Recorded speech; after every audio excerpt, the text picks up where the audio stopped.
South Indian dishes जो भारत से ज्यादा विदेशों में फेमस हैं, जिन्हें हम सड़क पर मिलने वाले स्नैक समझते हैं, वो विदेशों में 5 स्टार होटलों के बेस्ट सेलर बन रहे हैं। Number 7, Chettinad chicken curry. South India की इस तीखी चिकन करी की खुशबू ऐसी होती है कि नाक से होते हुए सीधे दिल तक पहुंच जाती है। लेकिन हैरानी की बात यह है कि ये डिश विदेशों में ज्यादा फेमस है। यूके, अमेरिका, कनाडा जैसे देशों में मौजूद इंडियन रेस्टोरेंट्स में चेट्टीनाड चिकन करी सबसे ज्यादा ऑर्डर की जाने वाली डिश है। इसमें इस्तेमाल होने वाले तेज मसाले, नारियल की ग्रेवी और खास चेट्टीनाड स्टाइल सब मिलकर इसे इतना यूनिक बनाते हैं कि विदेशी लोग एक बार खाकर इसके दीवाने हो जाते हैं। नंबर 6, पायसम। अगर आपने कभी केरल की थाली खाई है तो उसमें आपको ये स्वीट डिश जरूर मिली होगी, जो है दूध, चावल और नारियल से बना पायसम। लेकिन विदेशों में इसे साउथ इंडियन राइस पुडिंग कहा जाता है और इंडियन फेस्टिवल्स या स्पेशल इवेंट्स में इसका जिक्र जरूरी हो गया है। खास बात यह है कि इसका वीगन वर्जन भी अवेलेबल, जिसमें नारियल दूध और गुड़ का इस्तेमाल होता है। यूएस में मौजूद कुछ इंडियन बेकरीज इसे बोतल में पैक करके बेचती हैं, वो भी 300 रुपए से ऊपर।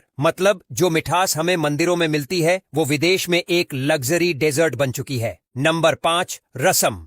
इमली, टमाटर और मसालों से बनी पतली सी डिश, जिसे भारत में अक्सर बीमार लोगों के लिए पचने वाला समझा जाता है। लेकिन विदेशों में रसम को सुपर फूड सूप कहा जाता है। इसके एंटीओनेक्सीडेंट, डाइजेस्टिव और लिवर क्लीनिंग प्रॉपर्टीज ने इसे खास बना दिया है। न्यूयॉर्क और लंदन के हेल्थ कॉन्शियस कैफेज में अब गर्म रसम शॉट्स तक मिलने लगे हैं। एक छोटा सा कप और कीमत लगभग 200 रुपए। जिसे हम घर में मुफ्त में बनाते हैं, वो अब विदेशों में पेट साफ करने वाला प्रीमियम हेल्थ ड्रिंक बन चुका है। नंबर 4, सांभर। सांभर यानी वो डिश जो इडली डोसे का सच्चा साथी है। लेकिन विदेशों में सांभर को एक हाईली न्यूट्रिशियस वेजिटेरियन करी के रूप में जाना जाता है। इसमें दाल, ढेर सारी सब्जियां और अलग अलग मसाले होते हैं, यानी हेल्दी भी और टेस्टी भी। लंदन के इंडियन बुफे में सांभर को चावल के साथ मेन डिश की तरह परोसा जाता है और कीमत होती है लगभग 500 रुपए प्लेट। विदेशों में ये साइड डिश नहीं बल्कि स्टार बन चुकी है। नंबर 3, वड़ा।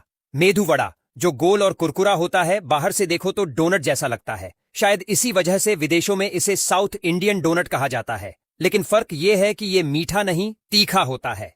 अमेरिका और यूके में मौजूद इंडियन कैफे में इसे स्टीम्ड इडली या डोसे के साथ नहीं, बल्कि मिंट डिप और कोकोनट चटनी के साथ स्नैक की तरह बेचा जाता है। भारत में 5-10 रुपए वाला वड़ा विदेशों में 250 रुपए के ऊपर बिकता है और लोग बड़े चाव से खाते हैं। नंबर 2, इडली। ये सफेद, मुलायम और स्टीम्ड डिश अब सिर्फ साउथ इंडिया की पहचान नहीं रही। विदेशों में इसे फर्मेंटेड राइस केक्स नाम देकर एक हेल्दी ब्रेकफास्ट ऑप्शन की तरह बेचा जाता है। कुछ फूड स्टार्टअप्स ने तो इसे इडली बाउल के नाम से रेडी टू ईट फॉर्म में पैक करना भी शुरू कर दिया है। जहां हम इसे नारियल की चटनी के साथ खाते हैं, वहीं विदेश में लोग इसे चीज डिप्स या सूप के साथ ट्राई करते हैं। यानी हमारी दादी नानी की बनाई ये डिश अब इंटरनेशनल सुपरफूड बन चुकी है। नंबर 1, डोसा। अब बात उस डिश की जो विदेशों में सबसे ज्यादा फेमस है। ये पतला, क्रिस्पी और स्वाद से भरपूर पैनकेक न्यूयॉर्क से लेकर लंदन तक फैला हुआ है। कई फेमस डोसा ब्रांड्स वहां की गलियों में डोसे की महक बिखेर रहे हैं। हेल्दी, लो ऑयल, ग्लूटेन फ्री और वीगन, ये सारे टैग्स डोसे के पास हैं। भारत में शायद हम इसे नाश्ते की चीज मानते हैं, लेकिन विदेशों में ये एक फुल मील, एक ट्रेंड और एक स्टेटमेंट बन चुका है।